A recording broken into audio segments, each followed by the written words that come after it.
Assalamualaikum warahmatullahi wabarakatuh.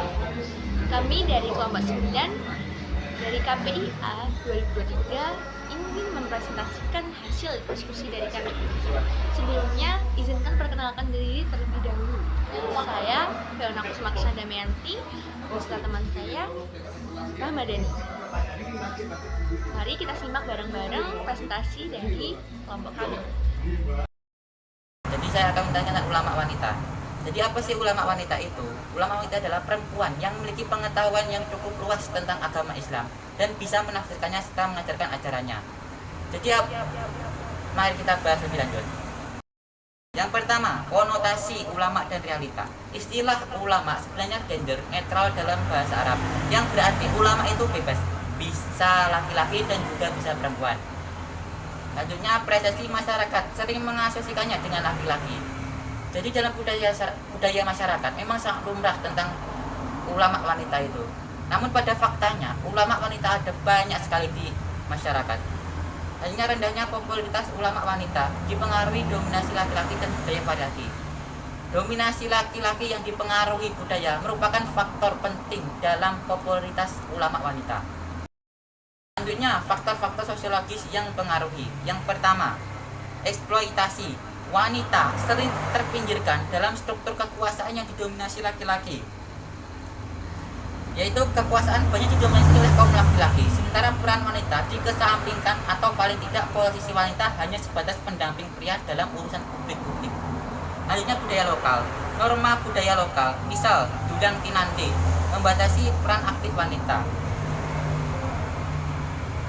Jadi keberadaan wanita sebagai pelengkap laki-laki mendapatkan kebenaran dalam tradisi budaya lokal. Pada masyarakat Sunda, misalnya wanita digambarkan Dudang Tinande menunggu dan menerima, sehingga wanita kurang aktif dalam menghadapi urusan-urusan hubungan dengan yang lainnya.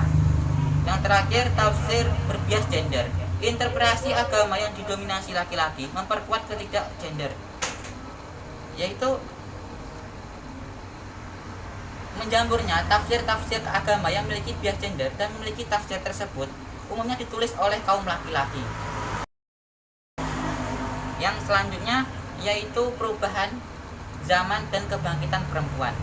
Jadi perempuan semakin aktif di dunia politik, seperti politik, organisasi, BUMN, dan lain-lain. Dukungan sosial terhadap ulama perempuan meningkat meskipun masih ada tantangannya. Nah, tren ini menunjukkan perubahan sosiologis yang positif. Selanjutnya ada landas entitas dan teologis dalam Islam. Islam mengajarkan kesetaraan laki-laki dalam perempuan dalam penciptaannya, Qur'an surah 23 ayat 33. Nah, jadi dalam penciptaannya itu perempuan dan laki-laki itu sama, tidak ada bedanya. Selanjutnya keduanya mendapatkan pahala atas amal baik, Qur'an surat 4 ayat 22. 24. Jadi setiap laki-laki dan perempuan itu berbuat baik, ia akan mendapatkan sebuah pahala. Selanjutnya, wanita berpeluang menjadi pemimpin, Qur'an surah 9 ayat 71. Jadi wanita itu berpeluang bisa mengemban tugas-tugas pemimpin atau bahkan juga bisa menjadi seorang pemimpin. Selanjutnya, ulama perempuan dalam memimpin pesantren. Nah, dalam pandangan Musdah lebih lanjut bahwa peluang wanita untuk menjadi pemimpin indikator makin kuat, terutama ulama perempuan menjadi pemimpin pesantren. Nah, itu semua terbukti dalam 3, yaitu yang pertama, meningkatkan pendidikan perempuan dari keluarga pesantren. Yang kedua, keberanian dan kemampuan perempuan menghadapi konflik. Yang ketiga, pengakuan masyarakat terhadap peran perempuan semakin luas. Dai wanita. Jadi dai wanita itu lebih ke profesi, yaitu sebagai pendakwah atau pengajar agama. Itu pertama, seruan untuk dai wanita yang berani dan relevan. Dai wanita didorong untuk membahas isu perempuan yang aktual seperti kemiskinan, migrasi, perdagangan manusia, pendidikan, pembagian kerja rumah tangga. Pemberdayaan perempuan harus dimulai dari sendiri. Jadi pemberdayaan perempuan itu seperti persoalan yang hendaknya dilakukan oleh dirinya sendiri. Yang selanjutnya yaitu pijakan kultural dan historis peran wanita dalam dakwah. Jadi itu mengacu pada GFW Pijer. Misalnya digambarkan bahwa para wanita di Indonesia ikut serta dalam setiap kegiatan keagamaan dan terjadi hampir di seluruh sentra kehidupan Jawa yang memiliki kultur yang cenderung memperkuat posisi kaum laki-laki. Yang selanjutnya hambatan utama terhadap kesetaraan dai wanita. Yang pertama, dominasi laki-laki. Sejarah dan budaya patriarki masih kuat, membutuhkan rekonstruksi peran sejarah perempuan. Yang kedua, image perempuan. Perempuan sebagai pelayan masih melekat, membatasi pilihannya sebagai profesi. Yang ketiga, eksploitasi media.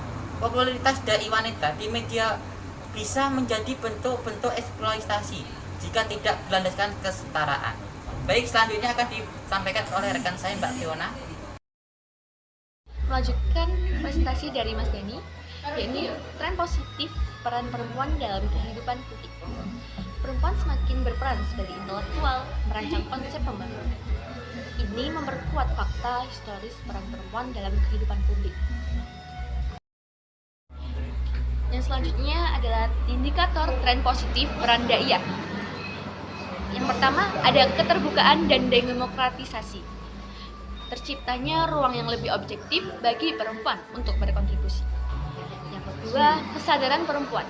Perempuan semakin menyadari hak dan kewajibannya dan tidak lagi menunggu dan jatah dari laki-laki. Yang ketiga, kajian agama yang inklusif, yakni studi agama yang objektif dan tidak lagi diskriminatif terhadap gender. Yang keempat, kerjasama laki-laki dan perempuan. Kerjasama dalam berbagai bidang, termasuk dakwah, menunjukkan kesetaraan peluang, prinsip fatasbik al-kahirat atau berlomba dalam kebaikan, berlaku bagi semua umat. Ini adalah feminisme dan isu gender. Yang pertama ada feminisme. Feminisme adalah paham yang mengatakan bahwa semua manusia, laki-laki dan perempuan diciptakan seimbang dan serasi, yang mestinya tidak terjadi penindasan antara satu dengan yang lainnya. Selanjutnya adalah gender. Gender adalah konsep yang digunakan untuk mengidentifikasi perbedaan-perbedaan laki dan perempuan. Perbedaan yang dimaksud adalah kelebihan-kelebihan dan kekurangan-kekurangannya. Pengertian gender dalam Islam spiritnya adalah bahwa laki-laki dan perempuan memiliki bagian, peran dan fungsi masing-masing secara adil dan serasi. Bagi laki-laki ada bagian dari apa yang mereka usahakan, dan bagi perempuan juga ada bagian dari apa yang mereka usahakan.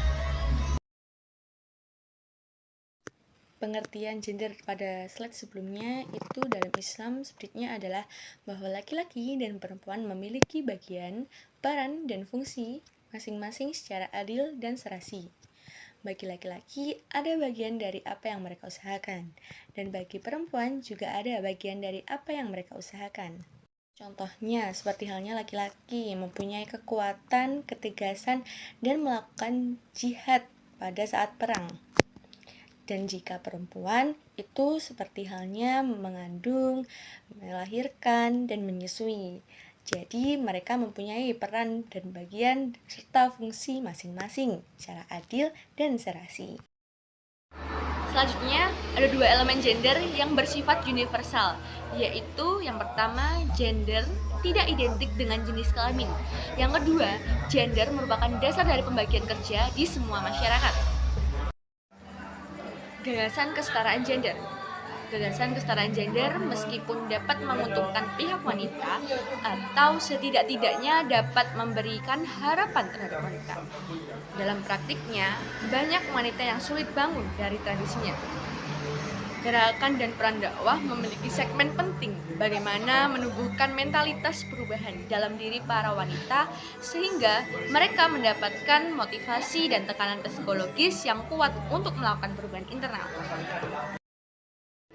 Perubahan internal dalam diri wanita. Perubahan internal dalam diri wanita apabila mengacu pada praktik tradisi lokal, seperti halnya di Jawa yang dilakukan oleh seorang Kartini, yaitu dengan menanamkan dan menyebarkan gagasan-gagasan pembebasan wanita dari segala bentuk diskriminasi yang bertanggung jawab. Wanita adalah teman sejawat laki-laki dan sekaligus melakukan usaha untuk menetralisasi peran-peran khusus wanita dengan secara objektif. Selanjutnya, objektivitas wanita. Itu maksudnya adalah menempatkan wanita dalam kerangka kewanitaannya dan sekaligus memberi peluang yang sama sebagai bentuk pengujian bertahap. Karena faktor-faktor kultural yang selama ini menghimpitnya. Kebijakan-kebijakan penguasa karenanya harus didorong ke arah yang lebih banyak memberi peluang terhadap potensi-potensi wanita untuk bisa berkiprah pada garapan-garapan publik. Hal ini bisa dilakukan karena melihat sumber-sumber daya wanita sudah cukup mapan jika dilakukan regulasi peran lebih objektif dan terbuka. Pada poin menempatkan wanita dalam kerangka kewanitaannya, itu berarti bahwa wanita harus diakui dalam peran dan identitasnya sebagai wanita, dengan segala aspek biologis, sosial, dan kultural yang menyertainya. Pada poin memberikan peluang yang sama sebagai bentuk pengujian bertahap. Itu maksudnya kebijakan publik dan sosial harus mendorong kesetaraan dengan memberikan wanita kesempatan untuk berpartisipasi dan membuktikan kemampuannya dalam berbagai bidang, mulai dari pendidikan hingga pekerjaan dan kepemimpinan dengan pengujian secara bertahap. Poin faktor-faktor kultural yang mengimpit wanita. Banyak budaya atau masyarakat memiliki norma dan stereotip gender yang membatasi peran wanita, seperti pandangan bahwa wanita hanya cocok untuk pekerjaan domestik atau pekerjaan dengan jam kerja yang fleksibel.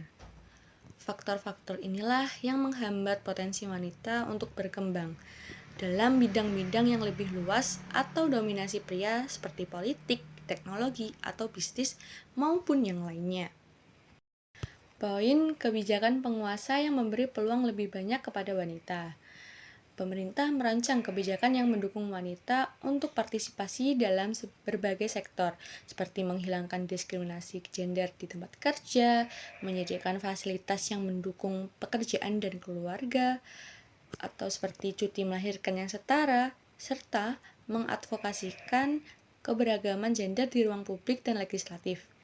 Kebijakan-kebijakan ini bertujuan untuk memberikan wanita kesempatan yang lebih besar dalam berkontribusi di berbagai bidang.